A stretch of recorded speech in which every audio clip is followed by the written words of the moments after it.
Welcome people of the World Wide Webs, it's Cypher Sigma here, and this is my last review of 2023, even though it is before Wonka. I saw Wonka last week and postponed it back to this because I didn't know if I get to see it, but it is the final, or my final review of the last movie that I saw for 2023, so I had hoped there was another one out I wanted to see, but unfortunately I was busy with work and everything else. I didn't manage to get to see it. So yes, this is, as the title would forecast, that is the final DCU movie, Aquaman and the Lost Kingdom.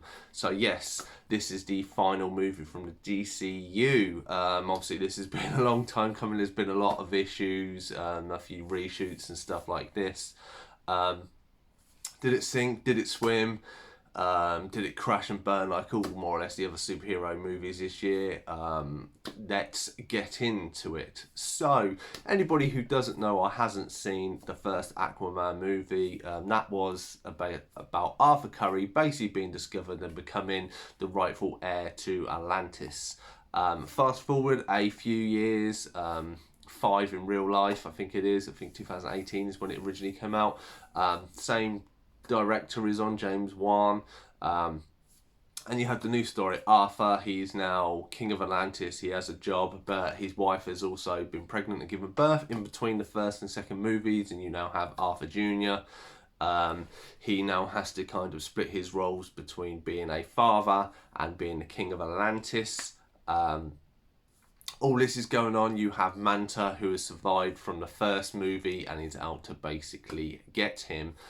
With the help of a research team, he finds the Stark Trident, and basically this kind of corrupts him, and it ensues a battle between the two. There are a lot of kind of characters thrown in here. Some don't return, some do return from the first movie, and overall it was all right.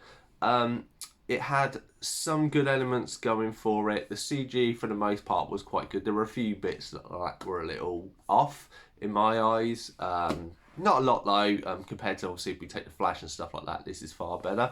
The ocean stuff looked good. There were some areas of Atlantis you got to see which I quite enjoyed. Didn't get to see him as much as I want. But overall it was alright. It was kind of I think people had low expectations of the first movie, and the first movie was a good film. I think with the reshoots and the Amber Heard stuff and a lot of other stuff, what probably went on behind the scenes, this is a little bit of a mess.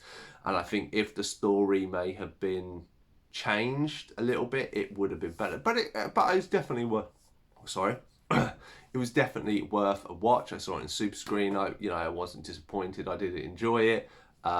Say it's a shame it's the end, but it is what it is. I say it's nowhere near the greatest movie. It's probably lower down on the DCU ranking.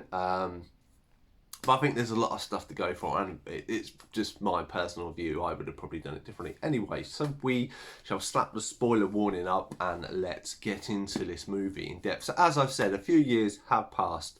Arthur Curry obviously is now a dad, which you learn about, and obviously you have his son come into it. Obviously he's trying to look after his son with Mira, who's played by Amber Heard. She does feature in this movie for a little bit.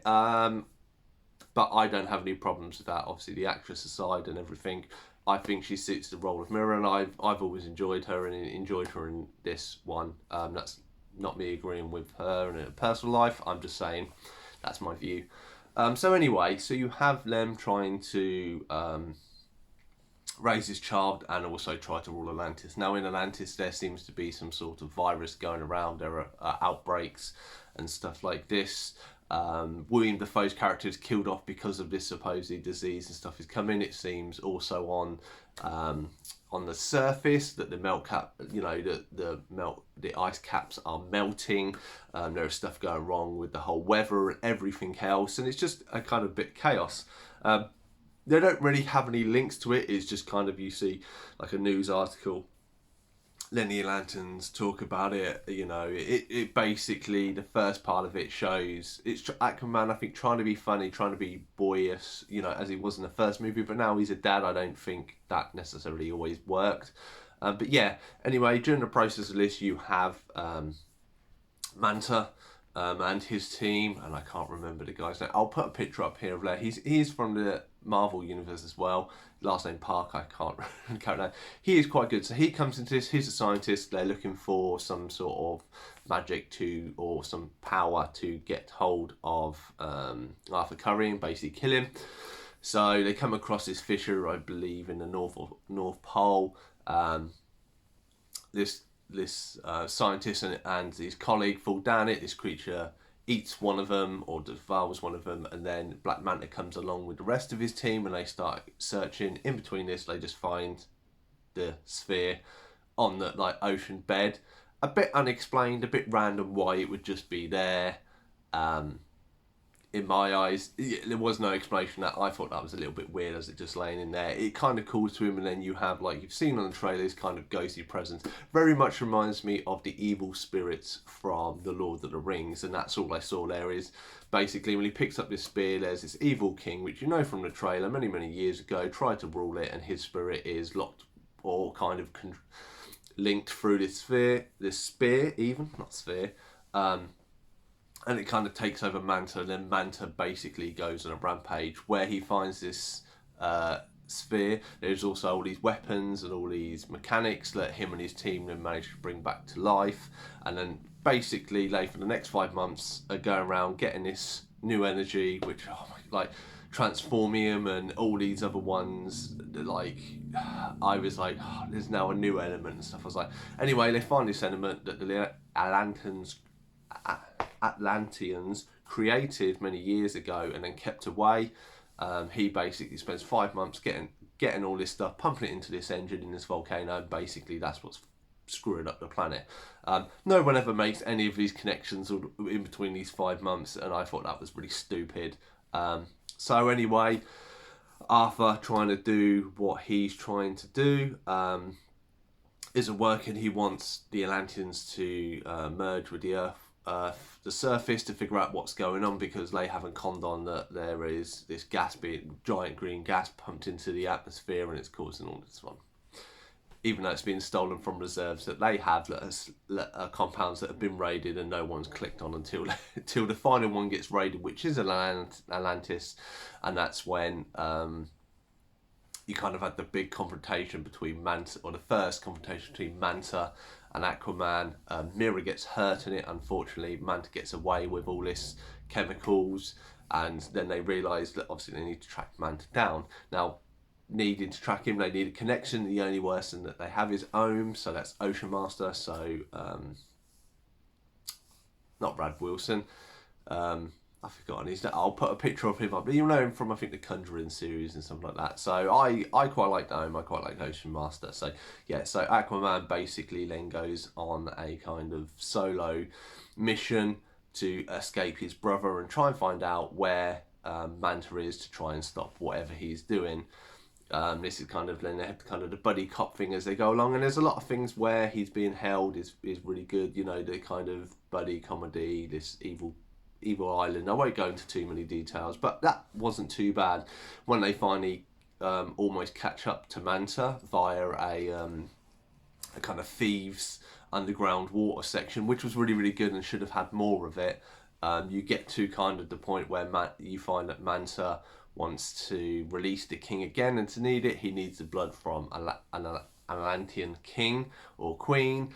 And obviously, as the rule there, they realise that their son is unprotected. Aquaman's birth dad gets stabbed, and the son gets kidnapped. They then is a race to go to where the king is actually stored, and then there's a fight. He gets resurrected, and then obviously Aquaman wins.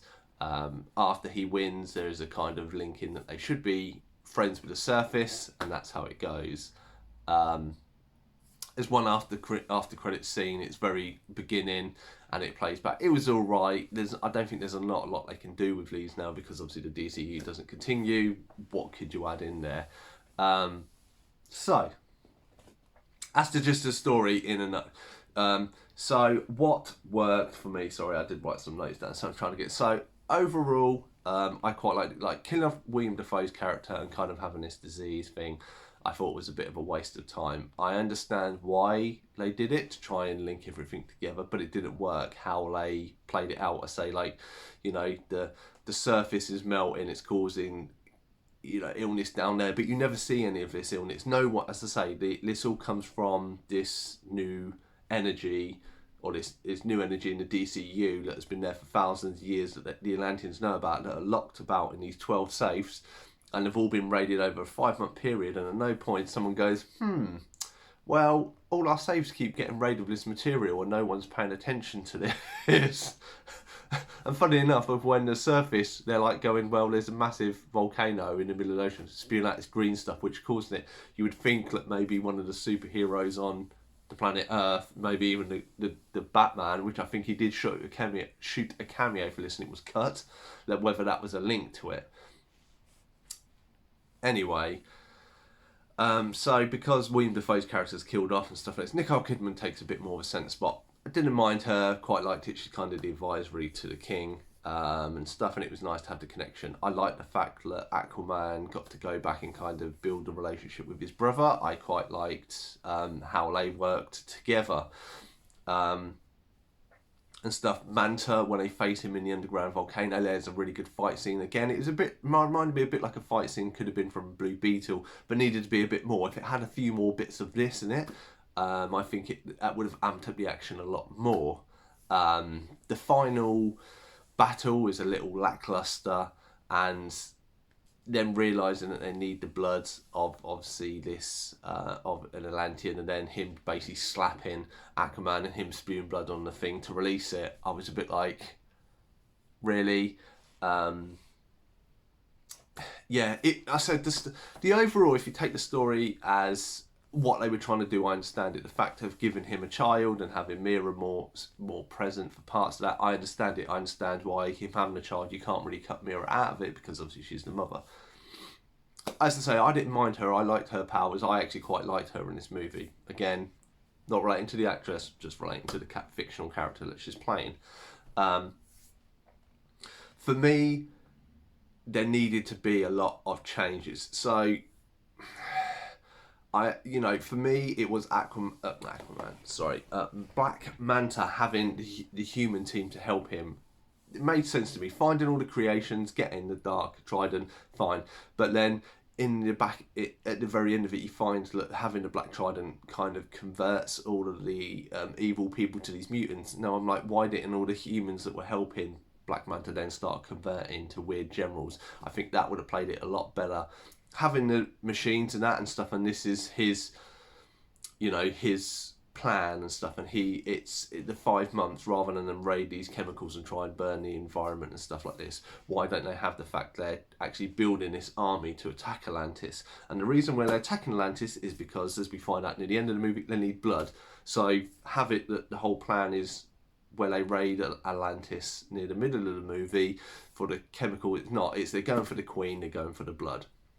The child that Arthur has, so Arthur Jr., isn't there as a plot device. It really, to be honest, it added another angle which really didn't need. It had a few little points that were trying to be funny, and it just, to be honest, I was like, you should have just cut it out. You should have had Aquaman starting the movie. He's a king, but he's struggling between his life on the surface, life underwater. This is the whole point of the movie, that they're kind of trying to bring these two together. Anyway, Manta getting evil, he's starting to turn his minions and stuff. You have the guy, I'll put it up again, apologies, I keep forgetting his name.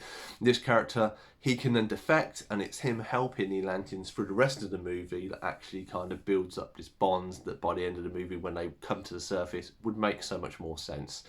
I think the fact that after Manta attacks Atlantis, tries to get the blood from the Queen because he knows that she's weaker than Aquaman, doesn't work. He's like, well, where else can I get blood from? Oh, his brother's on the surface in his prison. He goes to raid it, and this would give more sense to Aquaman than chasing him to this online prison, getting his brother out and saving his brother before getting the blood. I would feel that after getting his brother out of prison, Manta would get a hold of his blood somehow, and then it would be a race between the two to get this army resurrected and stuff. And I think that would have made so much more sense, would have fitted better to the story. I think they added too many elements in there that didn't work. There was when they go to the kind of pirate bay. I would have liked to have been seen more of that. That scene and those characters and stuff were really, really good. I'd hope they could kind of expanded on it more. Maybe they could have if it was a third film.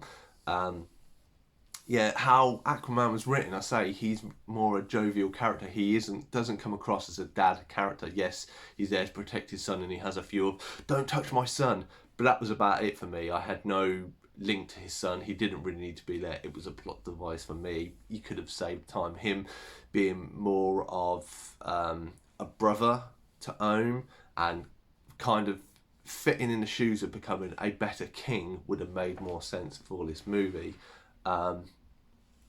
Didn't mind the after credit scene and kind of how the movie ends. He kind of does the "I'm Aquaman," which is kind of homage to Hishi's Batman and very much synonymous to "I am Iron Man" from the first Iron Man film. It did not work for me. There were bits like this. They tried to do jokes and stuff like this, and some of it landed, some of it didn't, and I thought this was quite poor. To me, it would have been better of him to go, "Look, we are Atlantis. We will share our power with you, and because of the help of Sonic, we can help you." He goes, "I'm Aquaman," and like, "I'm the king," and being like a kind of big, like, yeah, Aquaman is, because Aquaman in the comics has got a lot of stick, and I think Jason Momoa has done good for the character, and he does do it good for this. I just think the story needed to be better and changed a bit. With all the reshoots and everything else, I don't know what was changed. I don't know what didn't work. But for me, taking out the baby, twisting the story a little bit and taking out the gas side of things, I think they would have made a far better story that way. Having a few more twisted minions with the robots would have made it a cool fighting scenes and stuff rather than... But that's just me. Yeah, overall, I mean, my rating has gone down over this. I think I'm going to give it a 5.8. At the bare basis, it has the bones to be a really good movie. Unfortunately, I think the story, how they've gone, the fact they've added the baby in and all these elements and how the story goes along, it just doesn't work in places.